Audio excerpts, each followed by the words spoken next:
প্রিয় দর্শক, আসসালামু আলাইকুম। আপনারা কেমন আছেন? আশা করি সকলেই আল্লাহ তাআলার অশেষ রহমতে ভালো আছেন। প্রিয় ভাই বোনেরা, আপনার স্ক্রিনের মধ্যে একটি আদা ফল গাছ দেখতে পাচ্ছেন। তো এই আদা ফল গাছ কিন্তু অনেক সময় রোপণ করা হয় না, রোপণ না করার অবস্থায়ও হয়ে থাকে।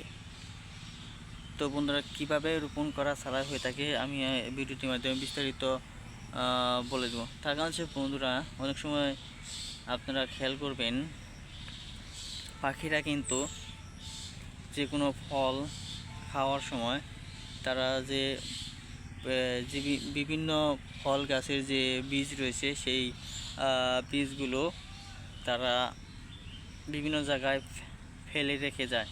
তো সেই বীজ থেকেই মূলত এই আদা ফল গাছ হতে পারে কিংবা নাও হতে পারে। তো প্রিয় বন্ধুরা, প্রিয় দর্শকেরা, এবং কি মানুষও বিভিন্ন সময় আদা ফলের বীজ ছিটিয়ে ফেলে রাখে মাটিতে। তো সেখান থেকে এই গাছগুলো হয়ে যায়। তো আবার অনেকে কিন্তু তারা নার্সারি থেকে কিংবা আগের থেকেই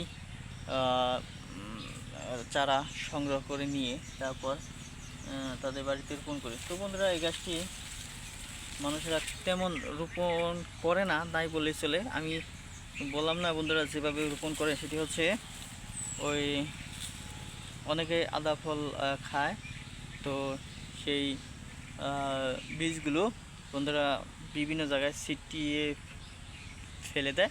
সেখান থেকেই এই আদা ফল গাছের চারা বেড়ে ওঠে।